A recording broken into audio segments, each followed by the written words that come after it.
मेरा प्यार भरा राधे राधे।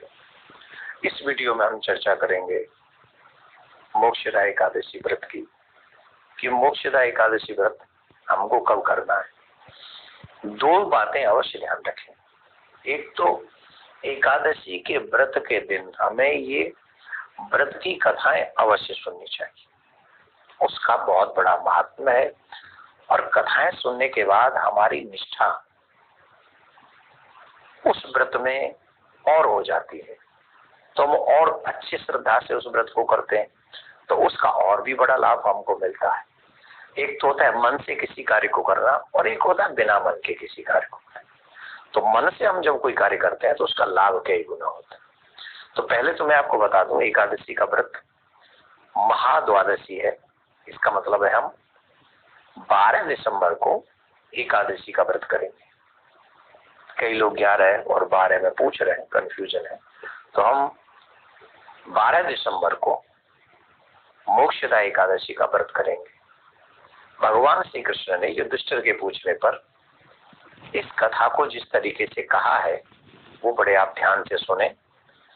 गोकुल नाम के नगर में एक वैखानस नामक राजा राज्य किया करते थे, और वो जो राजा थे बड़े धर्मात्मा थे, स्वयं भी धार्मिक थे, उनकी प्रजा भी धार्मिक थी। चारों वेदों के मर्मज्ञ विद्वान ब्राह्मण साधु संत भक्त उस नगर में रहा करते थे। यज्ञ होम इत्यादि समय समय पर होते रहते थे, और राजा भी इन कार्यों को आगे बढ़ाता था।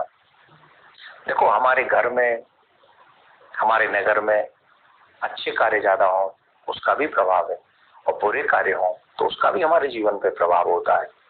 इसलिए कहानियों में, कथाओं में, इतिहास में अच्छे राजाओं की, जो धार्मिक राजा हुए हैं, उनको बड़े सश्रद्धा स्मरण किया जाता है।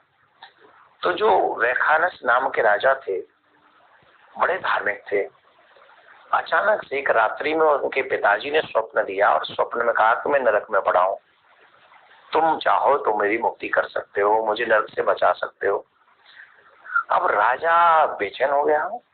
पिताजी के नाम पे सुने कोई भी बेचैन हो जाएगा, कष्ट में आएगा कि मेरे पिताजी नरक में है। राजा को बड़ा कष्ट हुआ, बहुत कष्ट हुआ, बहुत कष्ट हुआ।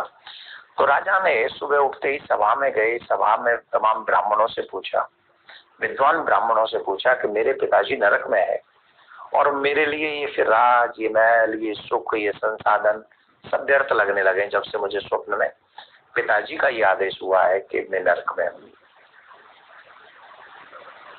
तो ब्राह्मणों ने कहा कि पास में ही वन है, वहां पर कुछ तपस्वी लोग रहते हैं, संत महात्मा विद्वान त्रिकालज्ञ के, वहां चल के पता कीजिए। तो उन्होंने, राजा गए, और राजा ने जाके संतों के चरणों में साष्टांग दंडवत किया, और संतों के चरणों में प्रणाम करने के बाद ये बात रखी कि मेरे पिताजी जब से नरक में है, आज स्वप्न में जब से बताया कि वो नरक में है, मैं बहुत कष्ट में।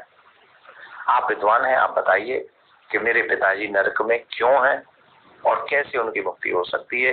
क्योंकि उस पुत्र का होना व्यर्थ है जिस पुत्र के होने के बाद भी पितरों की मुक्ति न हो, सदगति न हो। 100 नालायकों से तो एक लायक बेटा अच्छा है जो अपने माता पिता को नरक से मुक्त कर सकता। तो संतों ने कहा कि देखो, तुम्हारे पिता की पत्नियां थी, कई पत्नी थी, एक पत्नी के कहने पर उसने दूसरी पत्नी को सुख नहीं दिया था, रति सुख नहीं दिया था, जिसके कारण वो नरक में पड़े हुए हैं। तो जब उन्होंने ये बताया तो कहा, महाराज मेरे पिता को नरक से मुक्ति कैसे मिलेगी। तब कहा कि अगर तुम मोक्षदा एकादशी का व्रत करो और व्रत का पुण्य अगर अपने पिताजी को दे दो तो इससे तुम्हारे पिताजी नरक से मुक्त हो जाएंगे। संतों की बात मानकर राजा नगर में आया, और नगर में आकर जब मोक्षदा एकादशी आई तो उसने पूर्णतः मन से, श्रद्धा से, निष्कपट होकर एकादशी का व्रत किया, जिसे मोक्षदा एकादशी हम कह रहे हैं। 12 दिसंबर को हम व्रत करेंगे।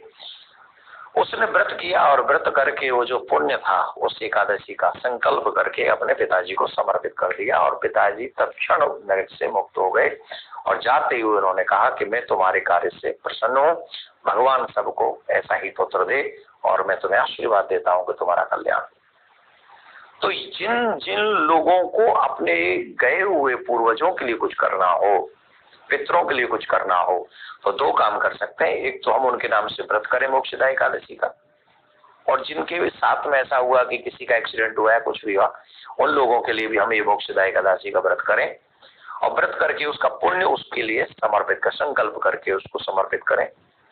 और इस दिन अपने पूर्वजों को, जिनके लिए भी आप कुछ पुण्य कर रहे हो, एकादशी व्रत कर रहे हो, तो उस दिन हमें अपने उन पितरों के लिए, पूर्वजों के लिए जो उनको प्रिय वस्तु हो वो दान भी करनी चाहिए। जो जो वो पसंद करते थे, लाइक करते थे, वो वस्तु दान करने से उनका आशीर्वाद हमको प्राप्त होता है।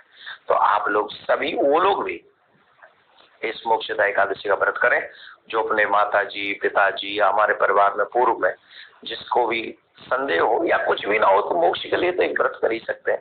तो हमको ये व्रत करना चाहिए और अपने पितरों को समर्पित करना चाहिए।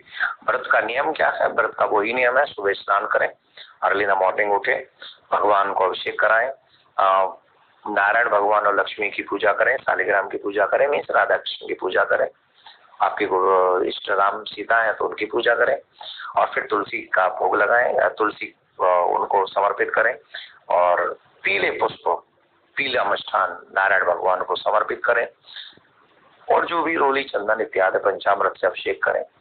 इसके बाद में ब्रह्मचर्य का पालन करें, झूठ न बोले, व्रत का भी संकल्प लें, पृथ्वी पर हो सके तो शयन तो करें नहीं, जागरण करें, उत्तम विधि तो यही है, ज्यादा खान पीन न करें, झूठ न बोलें, क्रोध न करें, इन नियमों का पालन करें। और पारायण का जो समय है वो 13 तारीख को सूर्योदय के बाद 6:47 से लेके 8:15 तक रहेगा। तो आप पारायण उस समय में करें, और इस एकादशी का व्रत बहुत शुभ है, आपके लिए भी, आपके पितरों के लिए भी। तो व्रत करें। आप सबको बहुत बहुत मंगल कामना। प्रियाकांत सरकार आप सबका कल्याण करें। राधे राधे।